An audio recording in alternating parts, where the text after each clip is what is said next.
Salut la Bulls Nation. Alors, programme chargé dans cette vidéo parce que donc on va parler un peu de la draft, de mes idées, de moi ce que je vois, de ce qui pourrait ou devrait arriver. Et ensuite on a le tirage au sort pour ce fameux concours dont j'ai parlé la dernière fois. Et puis si j'ai un petit peu de temps, je placerai un petit mot sur la WNBA aussi. Alors donc voilà, on a eu depuis la dernière vidéo, on a eu cette fameuse loterie. Et Chicago a perdu une place, donc au lieu d'être sixième, eh ben on va drafter avec le septième choix. Bon, historiquement, c'est un choix plutôt pas mal pour les Bulls. On rappelle qu'on a drafté un certain Kirk Henrik avec ce choix 7. L'an dernier, on est reparti avec Mark Cannon. Alors, on l'a pas drafté nous, hein, mais il faisait partie de l'accord qu'on avait avec Minnesota. Hein, c'est eux qui l'ont pris, mais on leur a dit voilà, vous prenez Mark Cannon. Donc voilà. Et puis ensuite on a le pick 22. Le pick 22, on l'a pas souvent eu, mais on a drafté Bobby Portis avec, donc la dernière fois qu'on l'a eu. Donc c'est pas mal. Si on peut refaire un truc dans ce style-là, moi je suis content. Donc voilà. Alors qui on pourrait récupérer en 7? Alors bon, on va pas parler des Doncic, des Highton, des Bagley, parce qu'ils vont certainement partir avant, de toute façon. Hein. Il y a quand même très peu de chances qu'ils soient encore dispo au moment où nous on va choisir. Donc moi mon choix s'est arrêté sur deux joueurs. Moi, j'ai fait en fonction de ce qui pourrait ou devrait arriver, ce qui devrait être encore là à ce moment-là. Le premier c'est Porter, c'est Michael Porter Jr. Alors évidemment il y a beaucoup de doutes par rapport à sa santé, vu qu'il a été opéré du dos, il a loupé presque toute la saison universitaire. On l'a très peu vu évoluer à ce niveau, vu que c'était sa première saison à ce niveau-là. Malgré tout, bah, de toute façon, déjà à la base, quand tu draftes quelqu'un, il y a toujours un risque. Il y a toujours des plus et des moins sur n'importe quel joueur que tu vas drafter. Il y aura toujours des signaux positifs et des trucs qui vont te faire douter un peu. Donc voilà. Et puis la draft, c'est ça, c'est prendre des risques et surtout avec les Bulls actuels. Je veux dire, on va pas récupérer un joueur maintenant qui va nous propulser dès l'an prochain dans le haut du tableau et jouer quelque chose d'important. Donc, on peut, entre guillemets, on peut se permettre de prendre des risques dans une certaine mesure. Michael Porter, c'est quelqu'un qui, bah voilà, oui, il présente des risques effectivement, mais si ça passe, ça peut être un pari extrêmement gagnant. Parce que c'est quand même un gars capable de scorer d'un peu partout, il peut attaquer le cercle, il peut shooter de loin, il a un excellent pourcentage à 3 points, il peut faire beaucoup de choses. Après, voilà, il y a des questions sur sa santé, mais c'est quelqu'un aussi à 19 ans qui est déjà très, très pro dans son approche. Là, par exemple, il a modifié tout son régime alimentaire. Il a engagé un chef qui va le suivre avec lui, ben, peu importe où il ira, que ce soit à Chicago ou ailleurs. Il va vivre avec lui et il va, voilà, un chef personnel qui va le conseiller et lui faire tout ce qu'il faut au niveau diététique, tout ça. Donc déjà à 19 ans, c'est pas tous les joueurs qui ont ça. Donc je pense, après lui, en plus il se dit fan des Bulls depuis longtemps, on a tous vu ses posts sur Instagram, etc. Euh, ça peut être un bon fit, ça peut être un bon fit, je pense, pour cette équipe. Bon, après, c'est pas spécialement un gros défenseur, de ce qu'on a vu, hein, c'est toujours pareil, on a un échantillon assez pauvre. Mais voilà,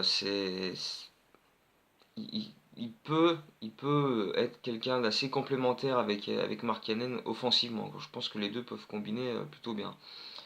Même si, bon, c'est pas la seule chose à retenir. Évidemment, on dit complémentaire avec Mark Cannon, parce que Mark Cannon devrait être normalement l'option numéro 1 sur laquelle bâtir.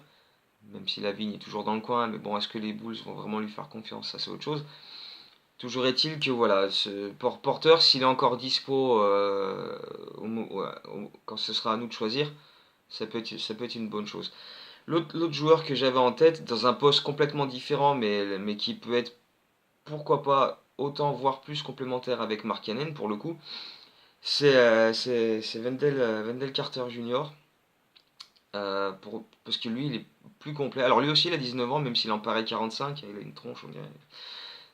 Va falloir vérifier ses papiers. Mais bon, en tout cas, sur ce qu'on a lu, on a déjà un échantillon plus important de ce qu'il sait faire au niveau universitaire. Et c'est plus complet par rapport à son apport défensif déjà, parce qu'il est capable de contrer un peu tout ce qui bouge, il a un wingspan qui est assez monstrueux. Euh, Offensivement, il apporte des choses aussi, même si il est capable de shooter de loin, mais pas avec la même réussite que Porter. Mais bon, ça, c'est avec des postes différents aussi. Mais voilà, c'est un intérieur qui peut s'écarter, qui peut faire de bonnes choses aussi. Donc voilà, avec Mark Cannon qui peut lui aussi jouer en 5 des fois, ça peut être quelque chose d'intéressant. Le truc, c'est qu'on a énormément de joueurs à ce poste-là pour l'instant. On a Lopez, on a Portis qui peut jouer en 5, on a Omer Hachik même s'il ne devrait pas beaucoup jouer, on a Felicio, donc voilà, on a les trois plus gros salaires qui sont déjà sur ce poste-là. Donc est-ce que ça vaut vraiment le coup d'en avoir un de plus, même si bon, il devrait peut-être pas énormément jouer d'entrée, mais il peut apprendre avec Lopez, et quand Lopez partira l'an prochain, parce qu'il lui reste plus qu'un an, à ce moment-là, prendre le poste de titulaire s'il a montré de bonnes choses dans son année rookie. À voir, mais bon, est-ce que tu prends un pick 7 de la draft pour en faire un remplaçant? Bah voilà, ça c'est encore une autre question. Donc du coup, le choix principal pour moi, ce serait Porter s'il est encore là. Ensuite, avec le choix 22, justement, si du coup on n'a pas récupéré de pivot, il y a peut-être une solution à ce moment-là avec... j'ai paumé son nom, tiens. Oh, je l'avais marqué quelque part où qu'il est. Je le retrouve plus. Mitchell Robinson. Mitchell Robinson, mais bon, on n'a pas beaucoup d'infos sur lui non plus. Mitchell Robinson, ouais, qui peut éventuellement dépanner en pivot. Et lui, donc du coup, pour le coup, on aurait l'occasion de le mettre sur le banc un certain temps, de le faire progresser, etc. Ce qui est plus pratique à faire avec un pick 22 qu'avec un pick 7. Sinon, mon choix principal pour le pick 22, ce serait plutôt Jalen Brunson. Parce que bah déjà on a pas trop de certitude à la main. Chris Dunn, oui, mais bon, faut encore qu'il progresse. Cameron Payne, ouais, mais bon voilà, il a montré certaines choses, mais sur une vingtaine de matchs. Donc voilà, pourquoi pas un meneur en plus, sachant que bon, Bronson a déjà des affiliations avec les Bulls, vu que son père est un ancien joueur des Bulls qui a joué à l'époque avec Fred Hoiberg, donc ça peut éventuellement faciliter les contacts, etc. Et puis Jalen Brunson, donc il est né justement pas à Chicago, mais à côté, justement à l'époque où son père jouait aux Bulls. Et il a été nommé Jalen parce que, voilà, en hommage au coéquipier de son père, Rick Bronson, Jalen Rose, qui est donc, voilà, qui a inspiré ce prénom. Donc voilà, mais en plus, voilà, non, en plus de tout ça, c'est quand même un joueur qui a montré de bonnes choses avec Villanova cette année, gros scoreur, etc. Donc ça peut être vraiment une option intéressante en plus à la main. Donc il aura il sera mis en concurrence avec Payne pour le poste de backup au début, et puis après, bon, on verra lequel des deux s'en sortira le mieux. Donc voilà, au niveau draft, on est pas mal. Qu'est-ce que je voulais rajouter quelque chose. Oui, de toute façon, peu importe qui on va drafter et à quel poste. Voilà, il faut bien être conscient que c'est pas ces joueurs-là qui vont nous faire décoller tout de suite, quoi. On va pas, ça sera pas un impact immédiat. Ils auront certainement du temps de jeu pour le pick 7. Mais après, voilà, c'est pas. Chicago va peut-être pas refaire une saison à 25 victoires, mais on va pas non plus viser les playoffs, etc. Ça risque d'être assez compliqué quand même. Donc voilà, à voir.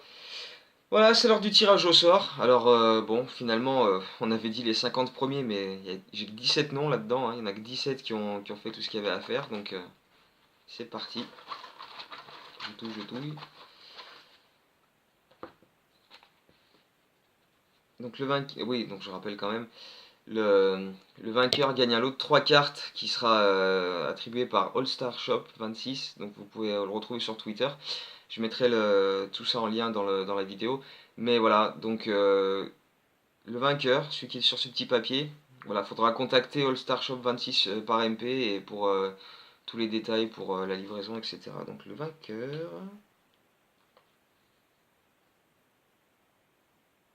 Mister, Monsieur Kikito. Voilà, je le montre. Monsieur Kikito.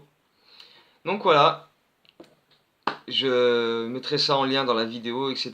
Mais il faudra se mettre en contact avec All Star Shop pour voir pour la livraison, etc. Pour le lot de 3 cartes. Donc c'était cool pour ceux qui ont participé. On attendait peut-être un peu plus, mais bon, voilà, ça fait toujours un petit lot sympa de fin de saison, malgré tout. Donc 3 cartes de collection de Noah, Mirotic et Tony Kukoc. Donc c'est quand même plutôt sympa. Voilà, et donc avant de finir, je voulais donner un petit mot sur la WNBA, parce que donc du coup moi je suis énormément le championnat féminin, parce que voilà, il s'y passe de très bonnes choses et le début de saison est extrêmement solide, pas que pour Chicago, moi j'aime bien, moi je suis Chicago en particulier, mais euh, globalement il y a vraiment de très très beaux matchs. Là on a vu un Minnesota-Los Angeles l'autre jour, bon après c'est les deux équipes principales hein, qui s'affrontent tout le temps jusqu'au finish. Mais voilà, globalement, le niveau de la ligue est quand même très très fort. Donc si en ce moment ou juste après les playoffs, vous êtes en manque de basket, jetez-vous sur la WNBA, il y a quand même des trucs très très sympas. Moi, je continue d'écrire des articles sur le Chicago Sky toutes les semaines et j'ai un compte qui est dédié à cette équipe où je fais des live tweets des matchs, etc. Donc, il y a le compte WNBA France qu'il faut absolument suivre pour toutes les infos, tous les highlights, etc. Ils font vraiment un super taf. Donc voilà, suivez les filles, c'est vraiment du haut niveau et c'est vraiment sympa à suivre. Donc voilà, on est à peu près 4 semaines de la draft maintenant, donc d'ici là, je sais pas si on refera d'autres vidéos, s'il y a une évolution au niveau des rumeurs, etc. Peut-être que je ferai quelque chose, mais sinon d'ici là, ben, bonne draft à tous et puis ben, comme toujours, go Bulls.